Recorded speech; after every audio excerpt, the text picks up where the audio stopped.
Paul's letter to the Romans. It's one of the longest and most significant things ever written by the man who was formerly known as Saul of Tarsus.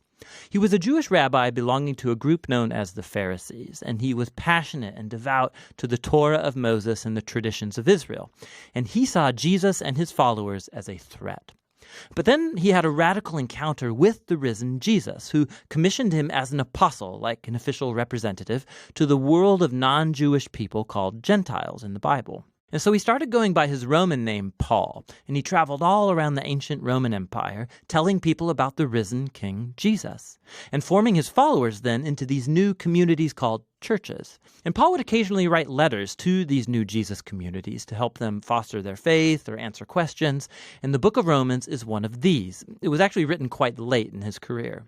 Now, we know from the book of Acts that the church in Rome had existed for some time, that it was made up of Jewish and non-Jewish followers of Jesus. But at one point, the Roman Emperor Claudius had expelled all of the Jewish people from Rome. And then about 5 years later, all of those Jews, including Jesus-following Jews, were allowed to return. And when they did, they found a church that had become very non-Jewish in custom and practice. And so this created lots of tension, so that by Paul's day, the Roman church was divided. People disagreed about how to follow Jesus. They were debating about whether non-Jewish Christians should celebrate the Sabbath or eat kosher or be circumcised. And so Paul wrote this letter to accomplish a few things. He wanted this divided church to become unified, and for a practical purpose. He was hoping that the Roman church could become a staging ground for his mission to go even further west, all the way to Spain. And so these circumstances are what motivated Paul to write out his fullest explanation of the gospel, the good news that he was announcing about Jesus' life, death, and resurrection. Now, the letter is designed to have 4 main movements, but it's unified as one long flowing exploration of the gospel. The gospel, Paul says, first of all, reveals God's righteousness, and then it also creates a new humanity, which fulfills God's promise to Israel. And so it's this gospel that's going to unify the church. In this video, we're just going to explore the ideas in chapters 1 through 4.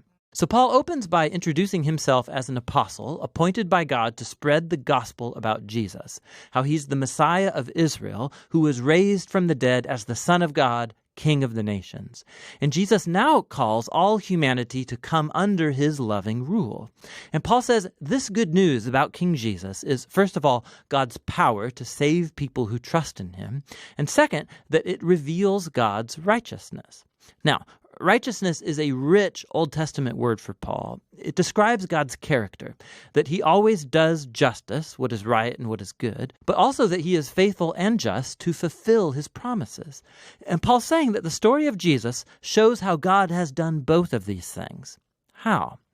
Well, he goes first into a long creative retelling of Genesis chapters 3 through 11.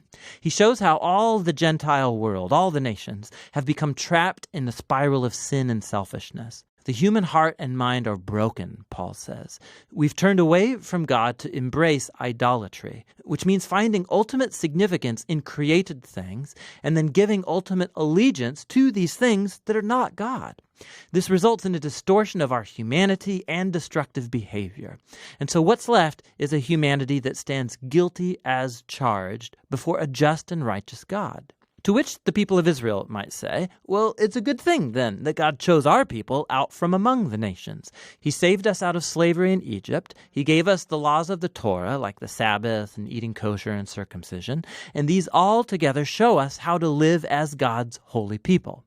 But, Paul says, not so fast. He recalls the storyline of the Torah and of the rest of the Old Testament, which shows that Israel was just as sinful and idolatrous and morally broken as the rest of humanity. Israel is actually more guilty than the Gentiles, Paul says, because they have the Torah. They should know better.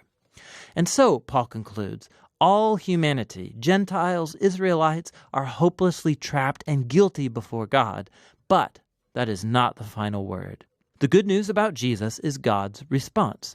Instead of holding humanity guilty, Jesus came as Israel's Messiah to die on behalf of all people as a sacrifice for sins. As our representative, Jesus took into himself all of the just consequences of the pain, the sin, and the death that we have caused in the world. And he overcame it all by his resurrection from the dead. It's his new resurrection life that he makes available to others. Jesus became what we are so that we might become what he is. And all of this, Paul says, is how God justifies those who trust or have faith in Jesus. Now, justification is another rich Old Testament term for Paul, and it's related to God's righteousness. It literally means to declare righteous. Because of what Jesus did on our behalf, we are given a new status before God. Instead of finding us guilty, God declares that a person is in a right relationship with him and is forgiven. Justification results in a new family. The person who trusts in Jesus is given a place among God's covenant people. Justification also results in a new future, which begins a journey of life transformation by God's grace. And so all of these things about justification are God's gift to those who through their faith are in Christ. And so this leads Paul in chapter 4 to explore the huge implications that all of this has for who can be a part of God's covenant family. He goes back to the story of Abraham in Genesis chapter 15. Before any of the laws of the Torah were given to Israel, Abraham was justified or declared righteous before God. How?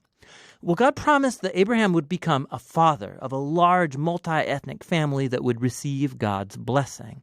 But he and his wife Sarah, they were really old. They had never been able to have children. But nonetheless, Abraham had radical faith and trust in God's promise, and so God declared him to be righteous.